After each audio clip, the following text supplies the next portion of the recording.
Hello, people of YouTube land, those that are part of the Ted Green Eagles Discord, those that follow Ted and I on Twitch, those that listening to this on Spotify or whatever streaming platform that we put this on.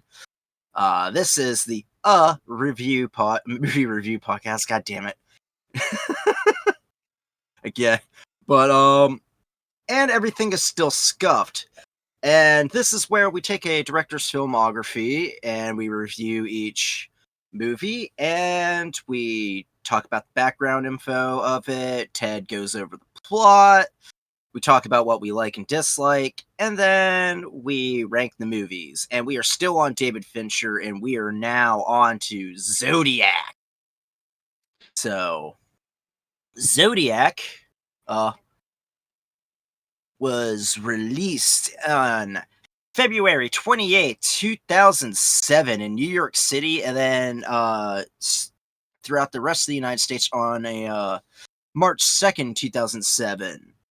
It had a budget of $65 to $85 million. It had a box office return of $84.7 million. So... Not bad. Yeah, not bad. This movie, there's actually like an attempt of doing a movie based, because this is based off of Jake Gyllenhaal's character's book, which is character's Robert Graysmith. He wrote a true crime book, Zodiac, and then also was like Zodiac Mask Off, or something like that was like the second one. But anyway, he sold the rights to like his true crime book to some dude named Shane Salerno. And he tried starting a film, like making a film with like Great Oaks Entertainment and Touchstone Pictures. That got into like development hell for a while, and then it was actually going to be about like the Zodiac killer resurfacing in Los Angeles. But later on, it ends up getting picked up by screenwriter James Vanderbilt, who read the book in high school. And he actually had the opportunity to meet Robert Graysmith and was fascinated with like the folklore around the Zodiac killer, and he made a script, pitched it to Phoenix Pictures, and then they ended up getting a green light on this movie. The first pick was actually David Fincher, thanks to his directing in Seven. However, he almost didn't do it because he was going to direct an adaptation of James Ellroy's novel on the Black Dahlia murder. But Brian De Palma ended up getting that gig, so David Fincher ended up working on Zodiac. And Fincher was really like into doing this project because guess who was alive in the area during that time while this was all happening? Yeah, David Fincher was in San Anselmo in Marin County, and during the initial murders, and he thought the killer was the ultimate boogeyman, and thought it was like felt true to real life due to the fact the case was not solved. Now that being said, Fincher told Vanderbilt to rewrite the script because he noticed like a lot of the things in like the novel. Well, I mean, I wouldn't say novel, true crime book, and a lot of things surrounding the Zodiac killer was like based on hearsay, as opposed to like the police evidence. And since the book more or less and the movie more or less kind of like accuses like multiple people, but one person in particular as like being the Zodiac killer, that Fincher is just like, I know this guy's dead. I know this guy is like real life was a scumbag, but like he was innocent, and might have been innocent. That it wasn't until like a little after shooting when they, when like the DNA evidence came up where he was innocent. But point of it being like Fincher didn't want like the finger being pointed at like some random person Who who's may not not the have been Zodiac involved. killer. Yeah. Yeah. So like he wanted to like stick to like the police evidence and everything. And to me, I think that honestly makes a little bit better of a movie, because we'll get into like likes and dislikes, into like how something, you know, what I like about the plot of this movie, because like spoiler, it's not really about the Zodiac killer. um, but as in for casting, Jake Gyllenhaal and Mark Ruffalo get cast in this movie because you know who was originally attached to this? No. Jennifer Aniston. Huh. I can't find out what role that she was supposed to be. I assume it's Chloe Sevigny's role as like Gyllenhaal's like wife in this. I think that would make sense. I mean, without changing the script, I think that's the only logical place.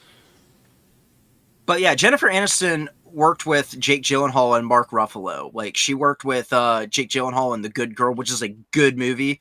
And then she also worked with Mark Ruffalo in Rumor Has It, which I haven't seen in a while. I remember liking it, but it is kind of chick flicky.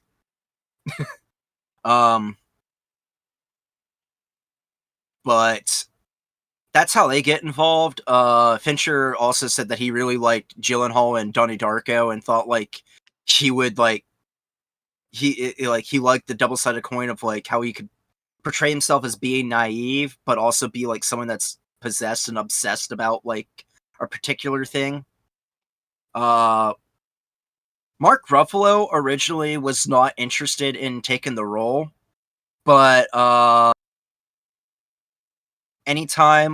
when he was like pitched and saw like the rewrites, he loved what was going on and then took the role, and actually read every report and on the case, read all the books on the case, and actually met the character that he was portraying to really, you know, prepare for the role.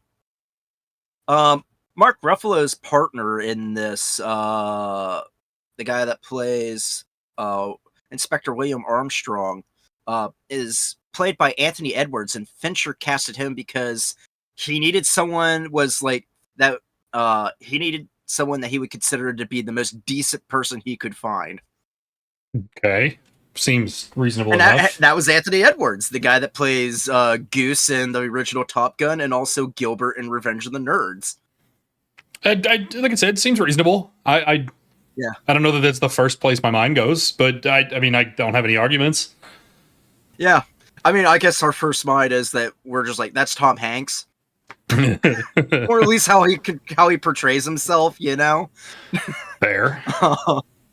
But now the person that was going to play the role of a talk show host, Melvin Belly, was originally supposed to be played by Gary Oldman, but instead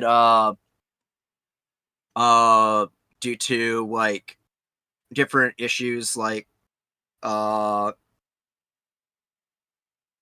mainly just because like they needed a thicker person, so like Gary Oldman wasn't fat enough. Hell yeah, good for you, Gary Oldman. So he brought in Brian Cox. Fair enough. I think Brian Cox was the perfect douchebag too. I think it worked. Yeah. Oh, and they also have Lee Norris playing one of the Zodiac victims that survived, Mike Maggio, as the 1969 version. And then we have Jimmy Simpson, who's known for being one of the McPoyles as like the older version of the character. Good old Obviously, like Sunny. Chloe Sevigny's in this role, in this as like Melanie Graysmith. There's a couple other people that there's like a few like, well, it's like, hey, it's that guy, like John Carroll Lynch as prime suspect Arthur Lee Allen. Like, he's someone that you would know that's in like several things, like Norm Gunderson in Fargo. He's on like the Drew Carey show for a while. I think he's like the racist dude in like Volcano that ends up like getting fried up in lava. Yeah, I was gonna say there's a pretty decent cast here. It's a cast of actors that you would recognize and trust without being so overt about we got the best staff that has ever existed in anything ever. Yeah, and then also we have Robert Downey Jr. as Paul Avery, and he gets this role because he's good at playing characters that are self-destructive. So I'm like, it's like, well, Fincher watched less than zero, or was like, following Robert Downey Jr.'s like lifespan for a while before he, got his act together. Yeah.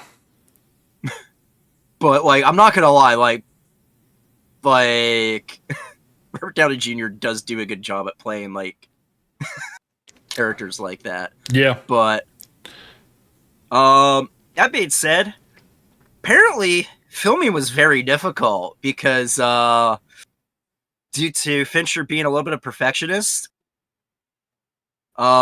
he like kept like doing like a shit ton of takes to the point that Gyllenhaal and Robert Downey Jr. were pissed off. Okay. It's like in an interview, like Gyllenhaal just said, it's like you get a take, 5 takes, 10 takes, some places 90 takes, but there is a stopping point. There's a point where you go, that's where we have to work. That's what we have to work with. But we would reshoot things. So there came a point where I would say, what do I do? Where's the risk? Fair enough. And apparently, Robert Downey Jr. said, he goes, I just aside from several times where I wanted to garrote him, I was going to give him what he wanted, and I think the perfect person to work for him because I understand gulags. Jesus Christ. So, that being said, this movie does have like a cult following, and some people like consider this to be his best film, which we'll get to that. We'll get to that. Yeah, I understand it. I don't know that I'm in the same boat. We'll get to that. But where it brings us into Ted, take it over for plot. All right. Well, as Stallman covered earlier, I think a lot of this plot kind of follows the cop proceedings, for lack of a better word, of chasing down a Zodiac killer. As Stallman kind of alluded to earlier, this doesn't necessarily follow the Zodiac killer in a way that it's like a slasher film kind of thing. It's much more focused on the people that are focused on the case and kind of how it destroys their life. So it mostly follows Jake Gyllenhaal.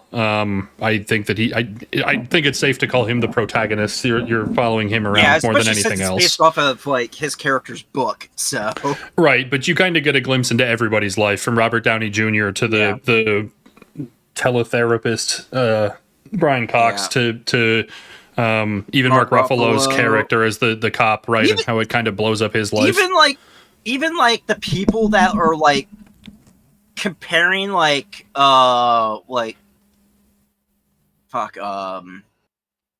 is it?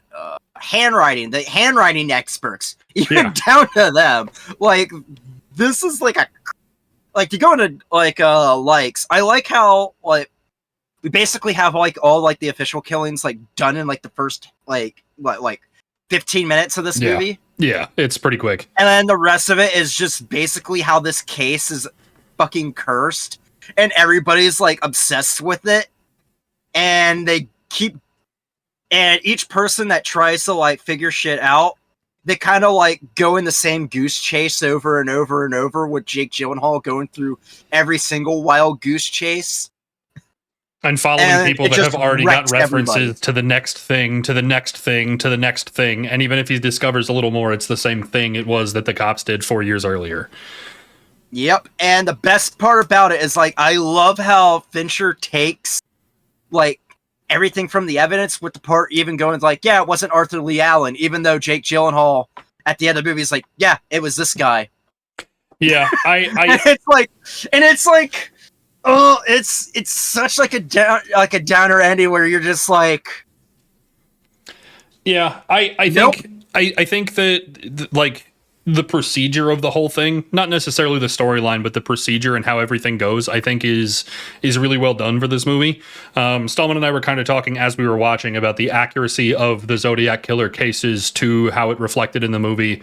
As Stallman mentioned earlier, that there was a lot of effort and perfectionism put in from Fincher to make sure that it was not incriminating somebody who was innocent, but also making sure that it was like historically accurate feels like the wrong terminology, but along those lines. I'm sure there's a lot of dramatization on this, but like at least like the stuff like with the killing, like they at least, you know, keep it to the facts, as in like there's only these 5 people that we know for sure that he killed, and he's known for being a liar. So like, right, and you know, the ciphers are there, and the clues and the media portrayal of this stuff was reasonably accurate, right? The killings themselves were as accurate as we know them to be, right? Like, I think the attention to detail, obviously we know Fincher for his attention to detail, although usually it's in a more dramatic sense and a storytelling element. Yeah. I think the attention to detail to get this movie made in a way that is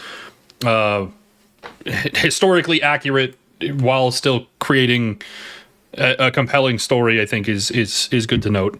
Not like the several Jack the Ripper interpretations where it's like, yeah, it's this rich loyal, and the reason why I bet this rich royal, and the only reason why like he didn't get busted was because of his connections to Freemasonry. It's like there's no conspiracy with this. Yeah, that's true. I think that we mentioned it earlier as Stallman was going through the cast, but I think it takes another highlight again. I think the actors that are in the role are very good.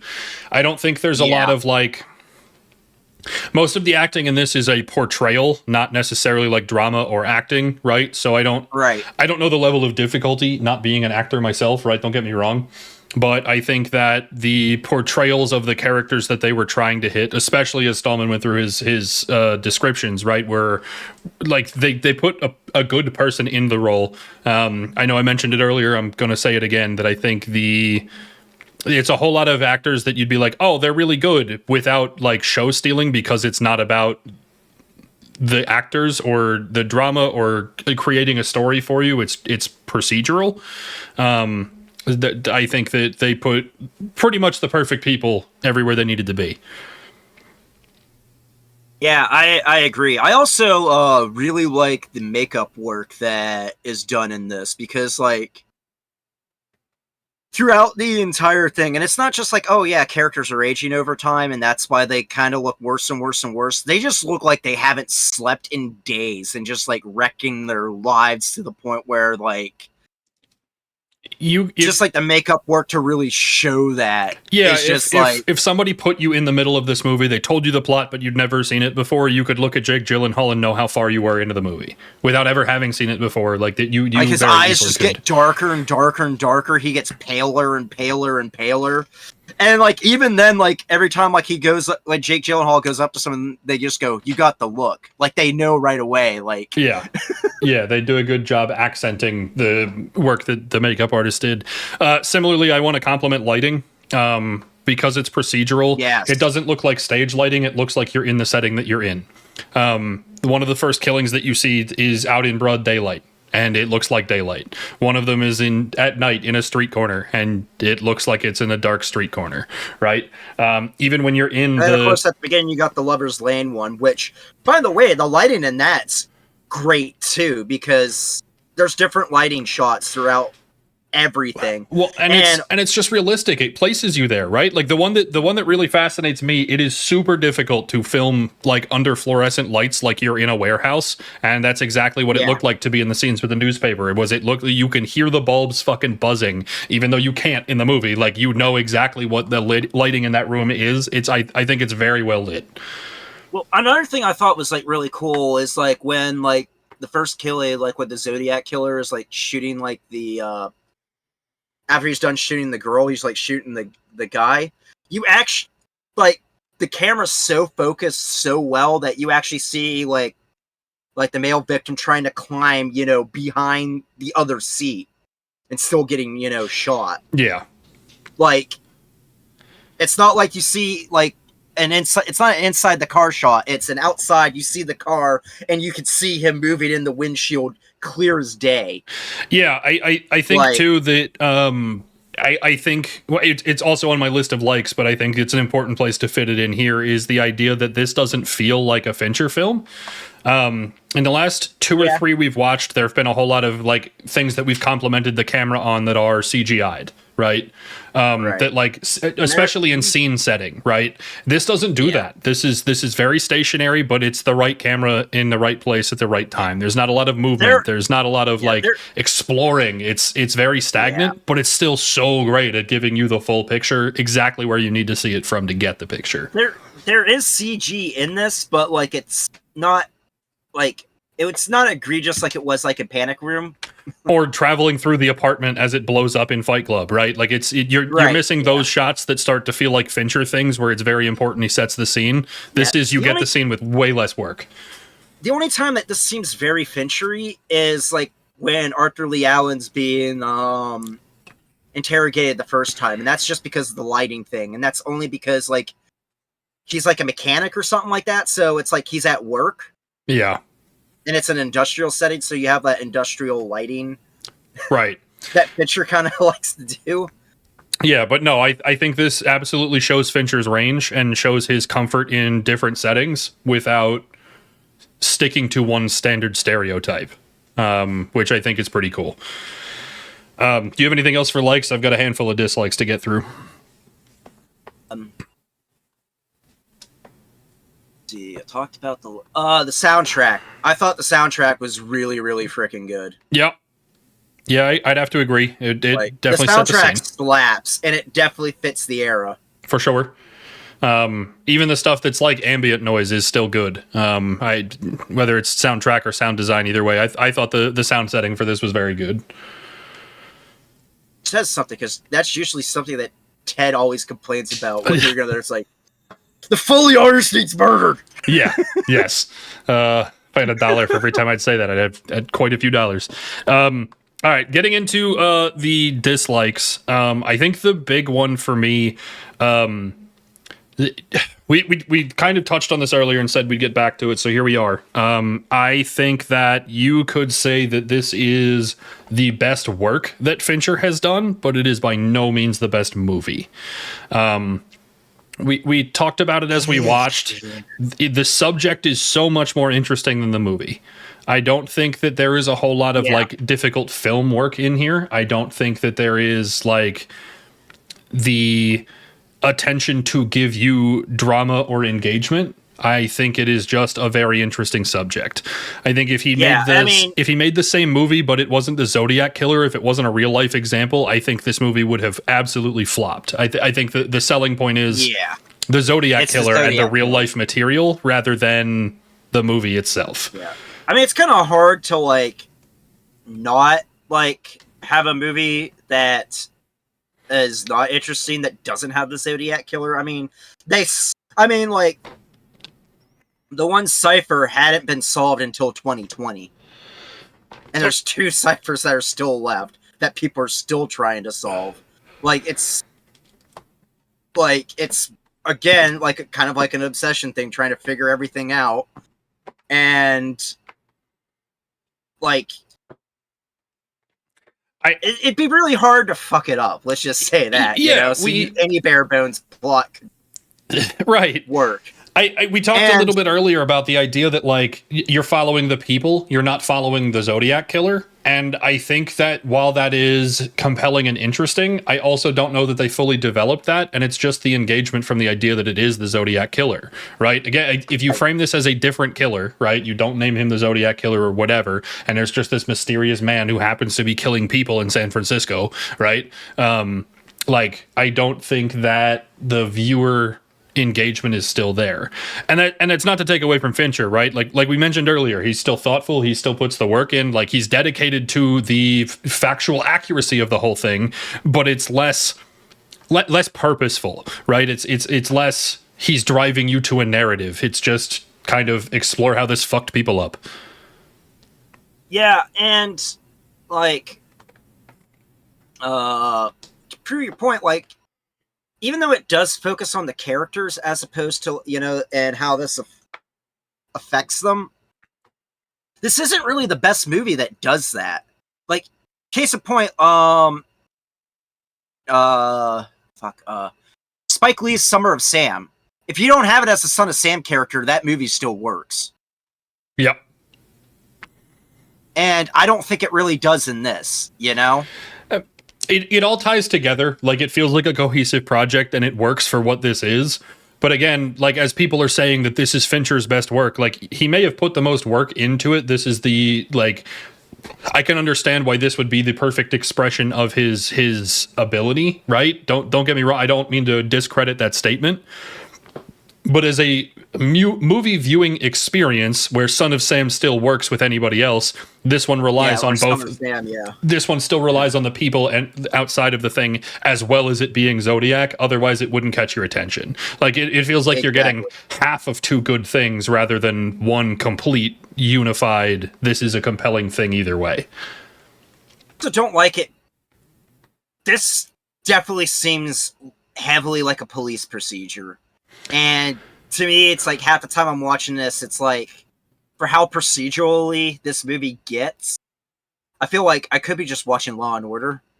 I wouldn't go quite Law and Order. I wouldn't go that far. I wouldn't go that far, but like, I was just thinking, like, you know, no, it's a name that it's absolutely got that procedural, like, whodunit feel to it, though, right? Like, to watch any adaptation of Agatha Christie's And Then There Were None, or right. Fucking, if you watch the adaptation of the Clue board game and you watch that movie, right? Same idea, right? Like, great movie, that one, though. I was gonna say, like, they're movie's underrated. They're definitely different than this, but again, it's the same kind of vibe of you as the viewer are just trying to solve it, and that's not the point. It definitely comes across as one of those very procedural, like, figure it out kind of thing. And I think that really hurts the movie, you know? For sure. Other than that, like, I don't really have, like, those are, like, the only two dislikes I really have. Because, like, to me, I don't consider this movie to be, like, God, like, this is gonna be loaded to say this. I don't consider this to be good. That makes, like, I don't think it's terrible whatsoever. I just think it's okay. Yeah, I'm kind of in the same boat. The only real dislike I have to add on top of it is a very small gripe for me. I think there are too many names. They don't, because the thing is following the characters, they don't character build, and so the only names that really stick to you are Mark Ruffalo and Jake Gyllenhaal, and otherwise, like, they say a name and you're like, I think they said that name earlier, but I don't fucking know. But it's a million names for a million cops, for a million sheriffs, for a million victims, for a million suspects, and it's just name after name after name after name after name, and it doesn't help that they're all fucking dead ends too. Well, right, and you have no reason to give a fuck about any of these characters because realistically, all they are is a name. Yes, I can watch Jake Gyllenhaal's character go insane, right? I can watch him lose his fucking mind and become obsessed with this thing. But they're not building the character because it's not narrative. Well, or because it is narrative and not dramatic, right? They're not character building. It's just, you get a name, and that's everything. But to your point, Stallman, yeah, I'm with you in the idea that, like, I think this movie is worth watching once, especially if the subject matter is something that you're interested in. I imagine that this is a film that is really cool for, I don't want to say film bros because I feel like that's too strong, but people who care about the, like, true crime. Well, fans of true crime, sure, but more like the fans of, like, movie making and doing your research, right? Like the people who are involved in the guts of a movie. I think that this would probably be a cool thing for them. But as I could try to rewatch this to like, you know, maybe pick out like how it's shot, you know, but like at the same time, like, it's not like Fight Club where you can actually enjoy, like, rewatch it and actually pick up stuff. Yeah. Well, yeah, times, like I said, you know, if you're doesn't give me reason to do so, right? If you're interested in the movie making process or the vetting and the research, right? If you're interested in the Zodiac killer, right? Like, there are pieces of this movie that people can find enjoyment in, and I will say that it is really well crafted. Don't get me wrong. I by no means intend to slander Fincher on this, right? But it's also like you said, rewatching it is purposeless. Once you get the idea that, like, hey, this ruined a lot of people's lives and they never caught the guy, like, that's the plot, dude. Like, everybody's life is worse for it and they don't know who it was. Like, that's the movie. That's it. That's the whole fucking thing. Which, honestly, you can make a good movie out of that. It's just this was much more straightforward procedural narrative, not not for enjoyment, but for education and insight, I guess. That's probably not quite right, but you get the idea. Yeah, it's hard to pinpoint down. Yeah, it's not. You're not watching this for entertainment value or drama or novel information, like, you know, a new twist on things. You're absolutely watching this because, you know, it's just well crafted and is on a fun subject matter. Interesting subject matter. Fuck. That's getting himself Canceled. All right. With that, Stallman, I think it's time for rankings. I have this above Panic Room. Like, really? From the bottom. Yeah. Yeah. That surprises me. It's just too bare bones for me, man. Like, all the rest of the movies I would rewatch again. Yeah, everything else I'd rewatch again. Interesting. Like, I to me, like, yes, this is objectively a better movie than Alien 3, but like, I'd watch Alien 3 again. Well, so I'm absolutely in that boat, and I know we had different places for Panic Room. Don't get me wrong. I understand the differences we've got there. Oh yeah, you didn't have yours because I have Panic Room dead last. Right, I still have Alien behind it. But I think maybe that's part of the reason I'm surprised. For me, Zodiac is definitely last here. Again, it's a well-crafted movie. It's well done. He did his research. He did his due diligence. He casted it well. It's shot well. It's lit well. It sounds good, right? Like every part of this movie is good, except the viewer experience. I think that if I were more invested in the Zodiac Killer, maybe I'd think differently about it, right? But I think trying to take a step back and looking this objectively, as we are fans of movies and not, you know, critics of said movies, right? That I think that, like, there's no way I can put this anywhere but last. Yeah, I mean, the thing is that this is a well-crafted movie. Not saying that Panic Room isn't well-crafted, but like, they're both bland, but at least this is a little bit more well-crafted. So objectively, I have it above that. But at the same time, like, both of them are something I'm not going to rewatch again on purpose. And as film, right? Like the art of film, I'm sure this is objectively better, right? Like bar none, not even close. But I also like, part of the purpose of making a movie is for an audience to watch it, and what's the audience for Zodiac outside of people who are also going to ruin their lives trying to figure out the Zodiac Killer, right? Where Panic Room is at least. I mean, I even was trying to like solve a couple of the ciphers. I'm like, oh, fuck, I might as well try a little bit. And it's like, yeah, I ain't getting anywhere with that shit. Right. I'm stopping now. And even then, right, like every person who's ever watched a sitcom is a target audience for something like Escape Room because they're bottleneck episodes and it's drama and suspense of being in one room, right? Like you can create an audience out of nowhere from that, right? Whereas like this just kind of, it's so niche, so straightforward, and because there's no inherent entertainment value that it just like, this just doesn't reach what it needs to reach. It's, again, really good. I promise I'm not disparaging this. I will, in fact, recommend it once. But it doesn't. And trust me, this ranks high above like a lot of like other directors' worst films that we've seen. Higher than a lot of Bond films, higher than almost every Kubrick film, higher than, 100%. Don't get me wrong. This is still phenomenally well done. I think it's just in terms of the body of work that we've gotten from Fincher, this one feels like it's not quite on the mark. It's a totally different target, which again, I give him credit for, but it's just, it's not made for viewership. It's made for his fascination, I think. All right. Well, unless you got anything else, Stallman, I think I'll wrap us up. Wait. No, never mind. This is something I'm gonna talk to like afterwards. So I mentioned it, but okay. As always, thank you guys. No, watching. Because I was gonna make a comment. Because like a certain actor that was not in the film was like ended up being like in my area. Oh, okay. And I'm like, I don't really want to dox myself on that shit, so. Okay. As always, thank you guys for watching. We appreciate you being here. Next one, it's The Curious Case of Benjamin Button. I don't think I've seen that the whole way through, so very excited for that one. Yeah. Which one does not look like the others? Yeah. But as always, there's plenty of movies to go around. You can check out the playlist that's here on YouTube if you're watching us.